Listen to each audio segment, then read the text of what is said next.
আচ্ছা, আমরা আগের দিন ওই প্লবতার পরে আরেকটা জিনিস দেখছিলাম, সেটা হচ্ছে একটা বস্তুকে যদি ভাসমান অবস্থায় পানিতে কতখানি অংশ নিমজ্জিত হয়ে আছে বা কতখানি পানির উপরে আছে, এটা কোন রিলেশনটা দিয়ে বের করা যায় সেটা আমরা দেখছিলাম আগের দিন।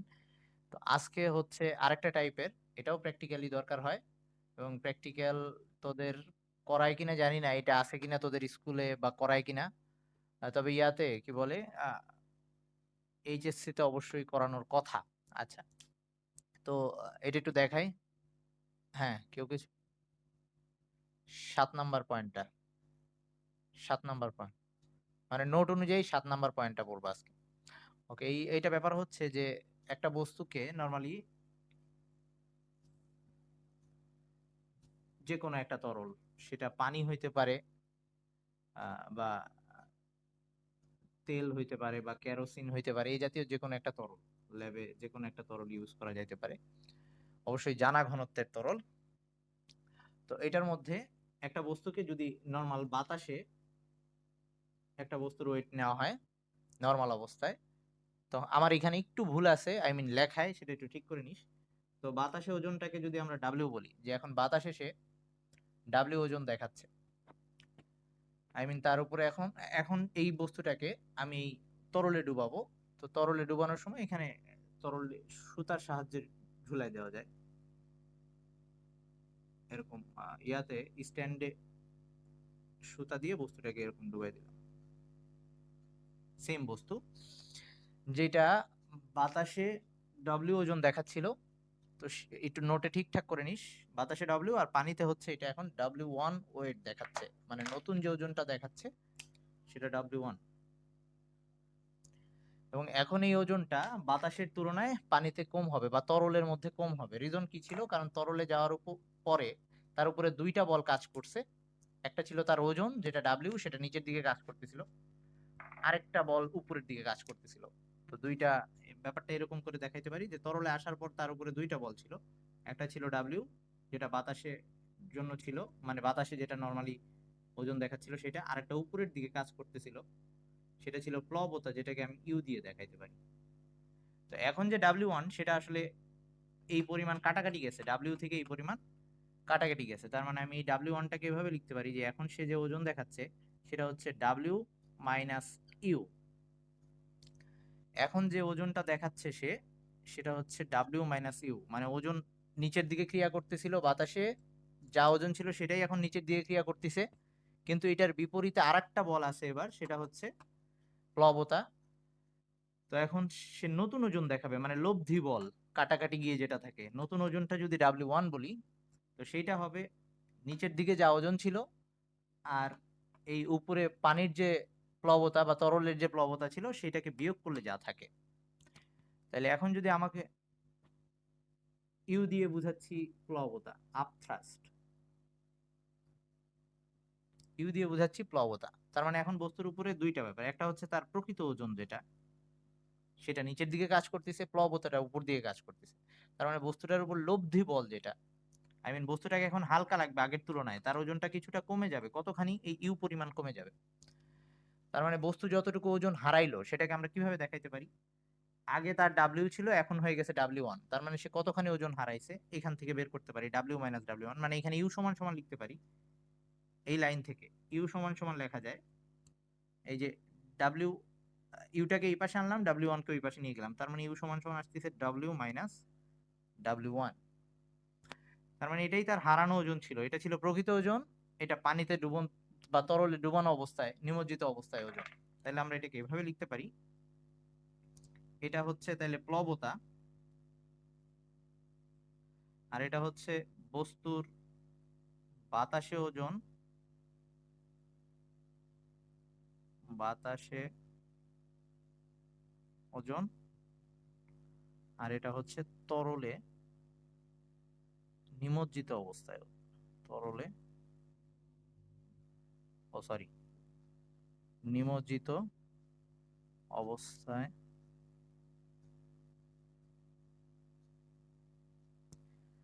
একটা হচ্ছে বস্তুর বাতাসে ওজন, আর একটা হচ্ছে তরলে নিমজ্জিত অবস্থায় ওজন। এই দুইটাকে যদি বাদ দিই তাহলে সেটাকে আমরা বলতেছি হারানো ওজন মানে এই প্লবতাটাই হচ্ছে বস্তু কতখানি ওজন হারাইছে, তাইলে এটাকে আমরা হারানো ওজন বলতে পারি।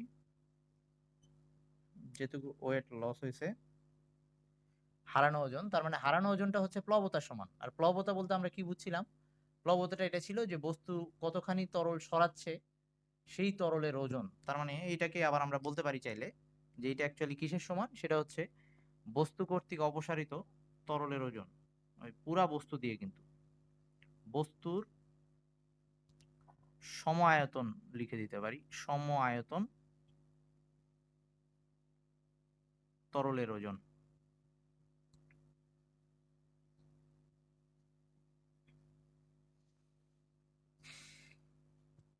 কেউ না বুঝলে বলিস, আর আমি বুঝবো কখন সেটাও বলিস।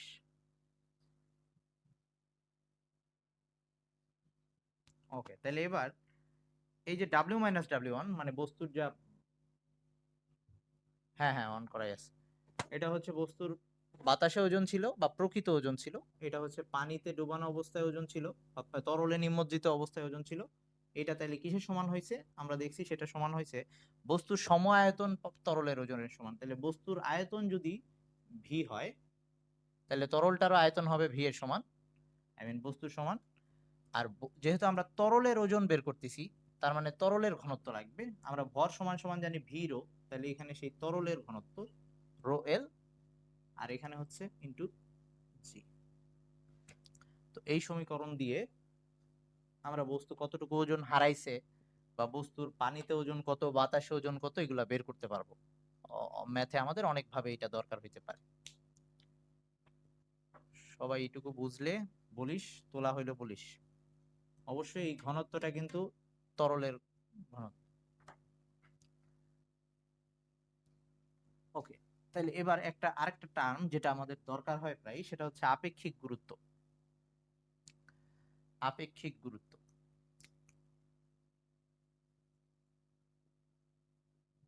আপেক্ষিক গুরুত্ব বা এটার ইংলিশটা হচ্ছে স্পেসিফিক গ্র্যাভিটি বলে, তাহলে ওটাকে এসজি দিয়েও লেখা যায়, স্পেসিফিক গ্র্যাভিটি এটাও বলে।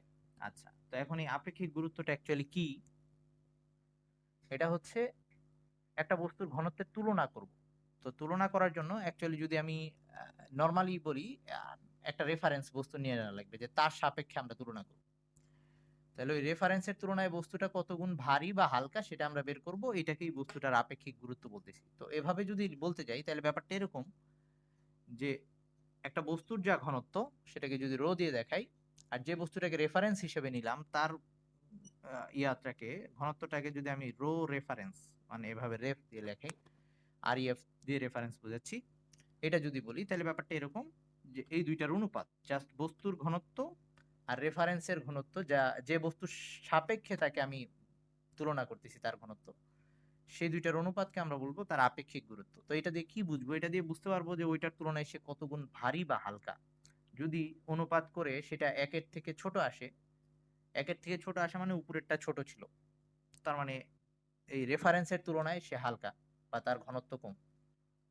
একইভাবে যদি একের থেকে বড় আসে, তার মানে রেফারেন্সের তুলনায় সে বেশি ভারী বা তার ঘনত্ব বেশি। তো এই ক্ষেত্রে আমরা এই রেফারেন্সটা যে কোনোটাই ঠিক করে নেওয়া যায়। তা আমরা এখানে নর্মালি মানে স- যেটা ঠিক করে নিছি আর কি আমরা, সেটা হচ্ছে 4 ডিগ্রি সেলসিয়াস তাপমাত্রায় পানির ঘনত্বটা নিছি, তাপমাত্রার পানির ঘনত্ব, এইটাকে আমরা রেফারেন্স হিসেবে নিছি। আর উপরেরটা হচ্ছে বস্তুর ঘনত্ব। তাইলে কি বলা যেতে পারে যে বস্তুর ঘনত্বকে ভাগ দিচ্ছি 4 ডিগ্রি সেলসিয়াস তাপমাত্রায় পানি যে ঘনত্বটা দেখায় তাকে। এখন কথা হচ্ছে 4 ডিগ্রি সেলসিয়াস তাপমাত্রায় কেন? কারো কি কোনো আইডিয়া আছে? পানির ব্যতিক্রমী প্রসারণ জিনিসটা কি পড়া হয়েছে কখনো আগে? পড়ার কথা নাকি পড়িস নাই?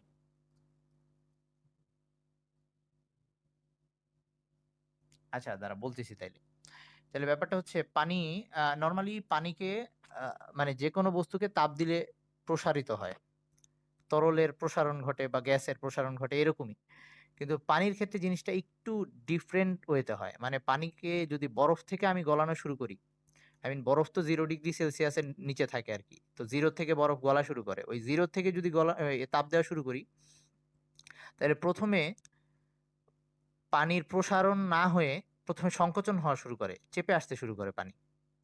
4 ডিগ্রি সেলসিয়াস পর্যন্ত এরকম চাপতে থাকে এবং 4 ডিগ্রি সেলসিয়াস পর্যন্ত চেপে সর্ব মানে ম্যাক্সিমাম সংকুচিত হয়ে আসে।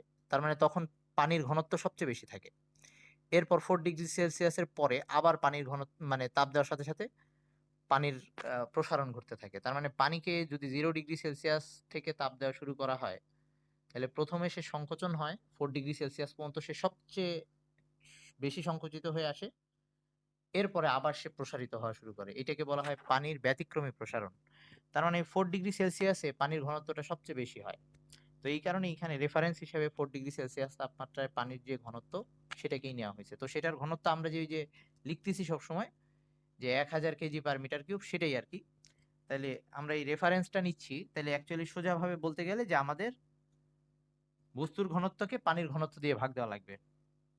তার মানে ব্যাপারটা যদি এসআই এককে বলি, তাহলে ব্যাপারটা এরকম যে নিচে 1000 দিয়ে ভাগ দেব, বস্তুর ঘনত্বকে 1000 দিয়ে ভাগ দেওয়া লাগবে। আর যদি এটা হচ্ছে এসআই একক, 1000 কেজি/মিটার কিউব। আর যদি ওই কি বলে ওই সিজিএস একক বলে, সিজিএস একক হইলে তখন পানির ঘনত্ব হচ্ছে 1 গ্রাম/সেন্টিমিটার কিউব। তো সিজিএস এককে হইলে এই এসজি বা আপেক্ষিক গুরুত্ব তখন সেটা এই এইটা হবে 1 গ্রাম/সেন্টিমিটার কিউব। তো এখন যে ব্যাপারটা খেয়াল রাখা লাগবে সেটা হচ্ছে কোন এককে দেওয়া আছে অঙ্কে, এই জিনিসটা একটু খেয়াল লাগবে। এখন কথা হচ্ছে এই যে আপেক্ষিক গুরুত্বের কোনো একক নাই।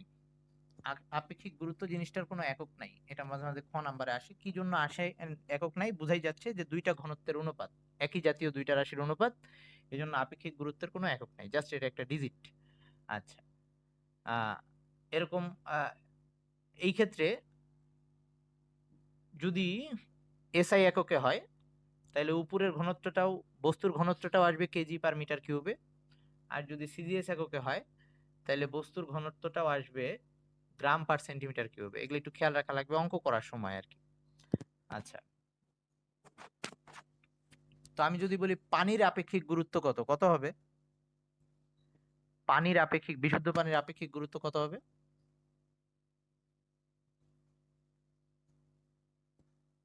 কি রে কেউ? 1 হবে, তাই না? জাস্ট পানির যা সেটা দিয়ে ভাগ দিচ্ছি। তো এভাবে যে কোনো বস্তুর ঘনত্ব, আপেক্ষিক গুরুত্ব, এটা দিয়ে ঘনত্ব বের করে ফেলতে পারবো। যেমন পারদের আপেক্ষিক গুরুত্ব হচ্ছে 13.6, 13.6 পারদের আপেক্ষিক গুরুত্ব। এর মানে কি? পারদ পানির তুলনায় 13.6 গুণ ভারী। তো আমাকে যদি পারদের ঘনত্ব বের করতে হয়, তাহলে কি করা লাগবে? যেহেতু এস ডি সমান সমান ছিল ρ/ρ রেফারেন্স, তার মানে এইটা সমান সমান ছিল পারদের ঘনত্ব এই আপেক্ষিক গুরুত্ব যদি 13.6 দেওয়া থাকে, তাহলে পারদের ঘনত্ব যদি আমাকে বের করতে বলে, এটা হচ্ছে পারদের ঘনত্ব আর নিচে হচ্ছে রেফারেন্স, মানে রেফারেন্সের জায়গায় 1000 দিয়ে দিলাম পানির ঘনত্ব। তাহলে তখন পারদের ঘনত্বটা কত দাঁড়াচ্ছে? যদি এসআই এককে বের করি, তাহলে পারদের ঘনত্ব তখন আসতেছে 13,600। এই এরকম একটা অবস্থা। তো পানির হচ্ছে 1000 কেজি/মিটার কিউব, আর পারদের তাইলে 13,600। ওকে, আশা করি এই ব্যাপারটা ক্লিয়ার হয়েছে, অঙ্কের মধ্যে লাগবে, ম্যাথ করতে গিয়ে দরকার হবে। আচ্ছা, এবার আমরা একটু পরের টপিকটায় চলে আসি, ইম্পর্টেন্ট জিনিস, সেটা হচ্ছে বল বৃদ্ধিকরণ নীতি। বল বৃদ্ধিকরণ নীতি।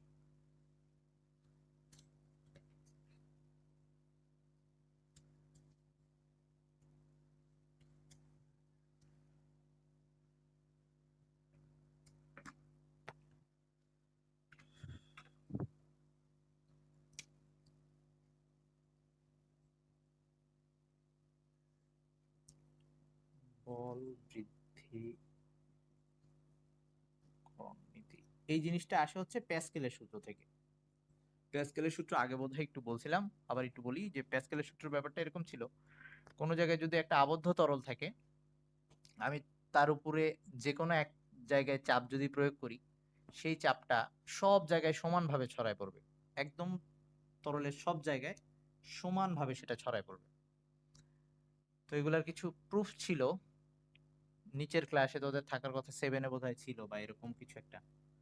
আচ্ছা, যা হোক, তো এখন কথা হচ্ছে ওই নীতিটার উপরে বেস করে এই বল বৃদ্ধিকরণ নীতিটা আনা যায়। সেটা হচ্ছে যে আমরা যদি এরকম ভাবে একটা সিস্টেম চিন্তা করি যেখানে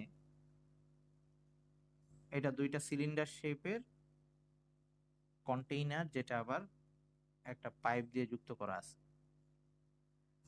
এটার মধ্যে যে কোনো একটা তরল আছে।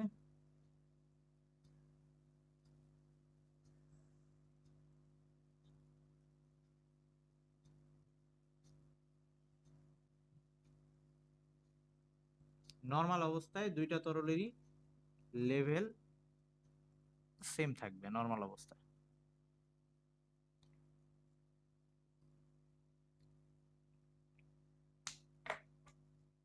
এখন যদি এখানে একটা পিস্টন যুক্ত থাকে,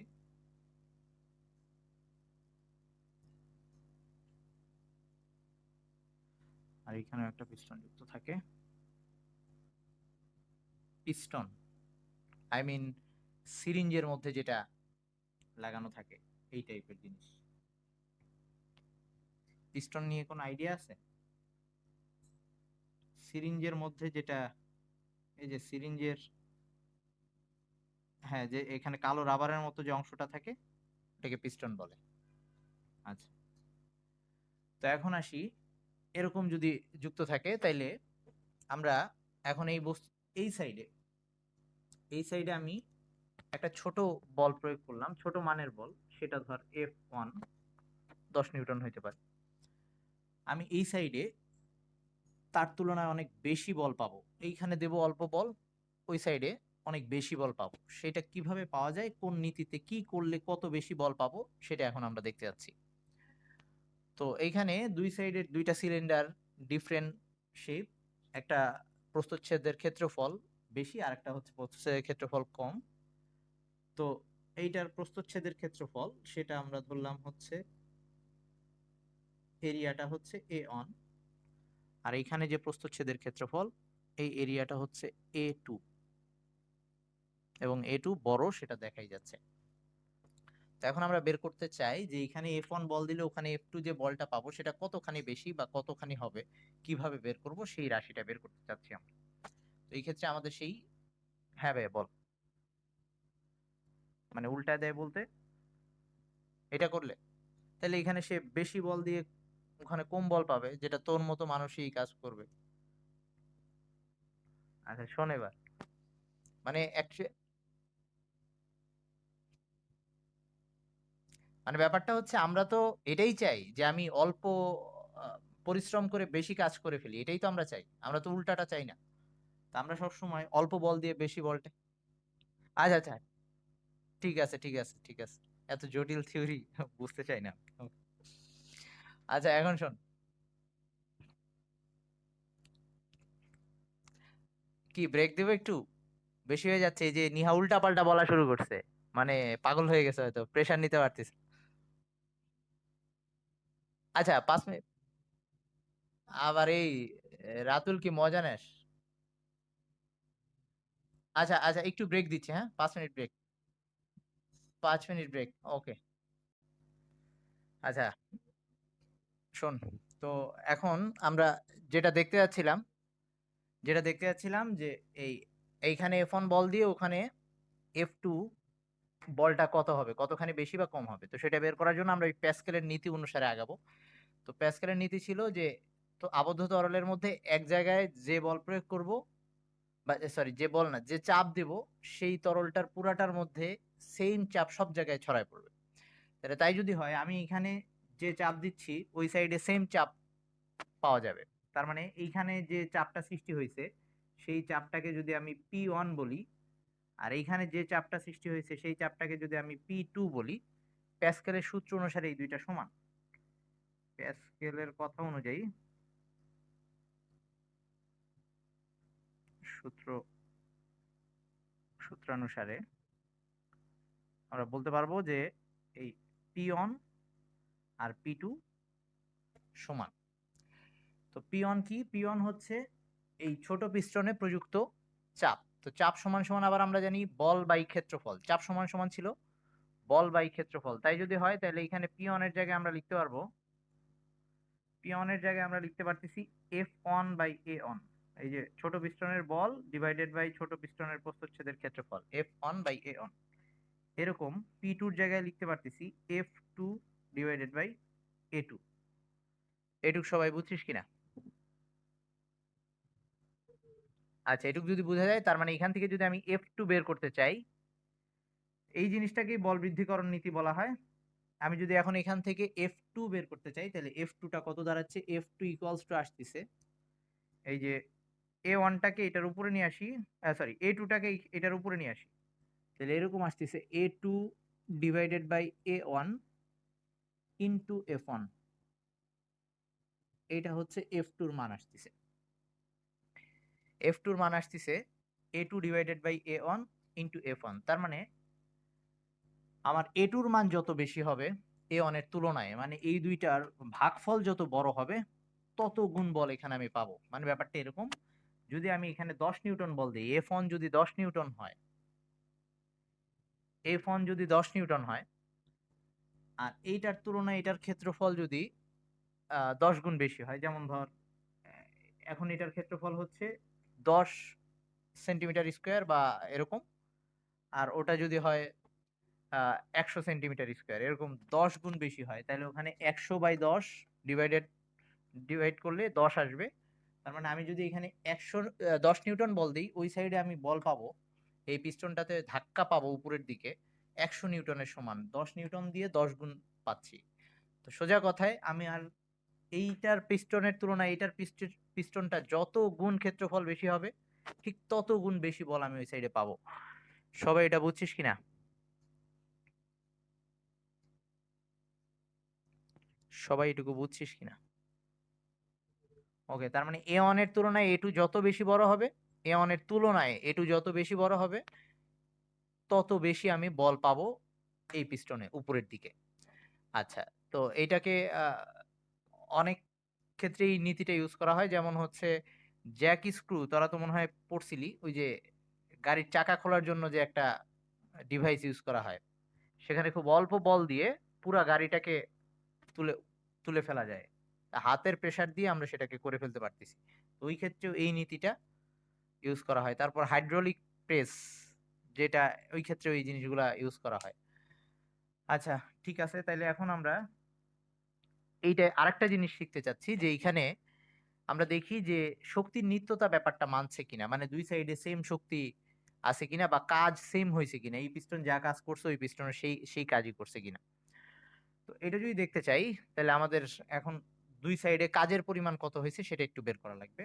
তো এখন একটা ব্যাপার, আমি যখন এটাকে বল দেব, বল দিয়ে যদি এটাকে নামাই নিয়ে আসি, ধর আমি আবার চিত্রটাকে এভাবে আঁকতেছি, এটাকে বল প্রয়োগ করার ফলে ধরলাম পিস্টনটা এখন নতুন পজিশন এইখানে, এটা হচ্ছে পিস্টনটার নতুন পজিশন, সে এতটুকু নেমে আসছে, এইটুক দৈর্ঘ্যকে আমি বললাম এল অন, এই দৈর্ঘ্য নেমে আসছে, এই পিস্টনটা কি সেম পরিমাণ উঠবে? এই পিস্টনটা কি সেম পরিমাণ উঠবে কিনা? কেন না? রিজন কি?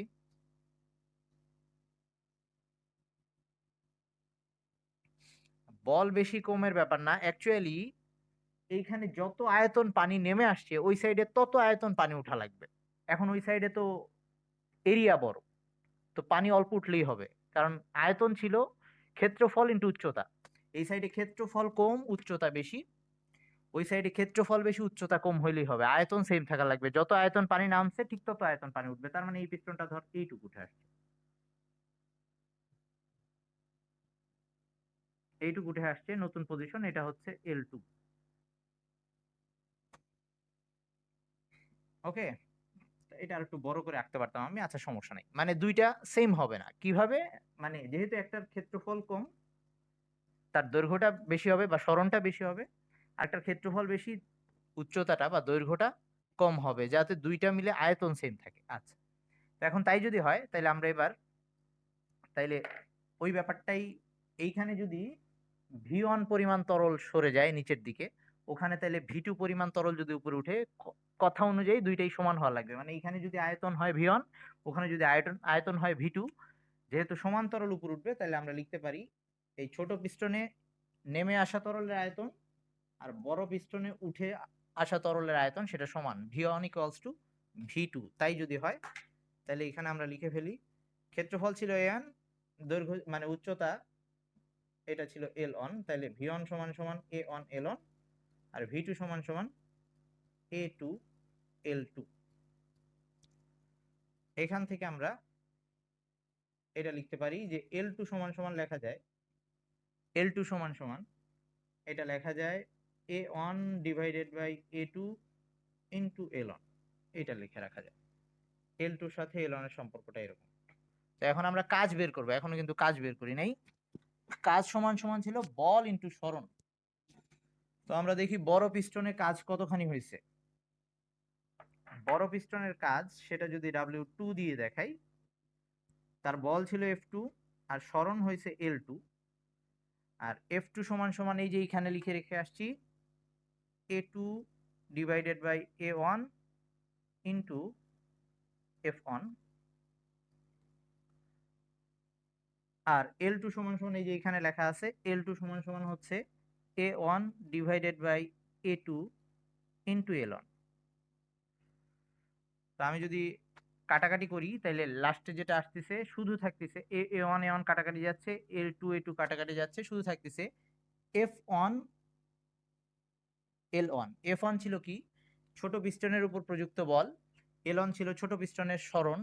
তার মানে ওখানে বল ইন্টু সরণ যেটা, সেটাই ছোট পিস্টনের বল ছোট পিস্টনের সরণ। তার মানে এখানে কাজটা পাওয়া গেছে ছোট পিস্টনের কাজ, এটা হচ্ছে W1।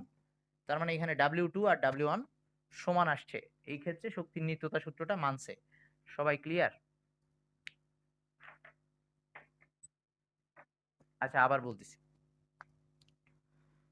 আমরা কাজ বের করার জন্য যে ব্যাপারটা করলাম যে এইখানে F1 বল দিছিলাম, এই পিস্টনটা নিচে নেমে আসছিল, এই পিস্টনটা যতখানি নামবে ওই পিস্টনটা উঠে গেছে, কিন্তু ও যতখানি নামবে ওইটা তার তুলনায় কম উঠবে। রিজন ছিল এইখানে পানি যতখানি সরে যাবে, আই মিন পানির যত আয়তনের পানি সরবে, ওখানে ঠিক তত আয়তনের পানি উঠতে হবে। মানে আয়তন সমান হওয়ার জন্য এইটার যেহেতু প্রস্থচ্ছেদের ক্ষেত্রফল কম, দৈর্ঘ্য বেশি হওয়া লাগবে, যাতে দুইটা মিলে যে আয়তন হয়, এখানে প্রস্থচ্ছেদের ক্ষেত্রফল বেশি, দৈর্ঘ্য কম হওয়া লাগবে, যাতে দুই আয়তন সমান হয়। তো আমরা সেই বেসিক অনুযায়ী এখানে লিখলাম যে ছোট পিস্টনে যতখানি তরল নেমে গেছে তার আয়তন যদি V1 হয়, আর বড় পিস্টনে যতখানি তরল উঠছে সেটা যদি V2 হয়, আমাদের কথা অনুযায়ী বেসিক অনুযায়ী V1 সমান সমান V2 হচ্ছে, দুই জায়গায় আয়তন সমান হচ্ছে। আয়তন সমান সমান আবার ছিল প্রস্থচ্ছেদের ক্ষেত্রফল ইনটু উচ্চতা, তো সেটাই করছি। এখানে প্রস্থচ্ছেদের ক্ষেত্রফল ছিল A1, উচ্চতা হচ্ছে L1 দৈর্ঘ্য, আর ওখানে হচ্ছে A2 ইনটু L2।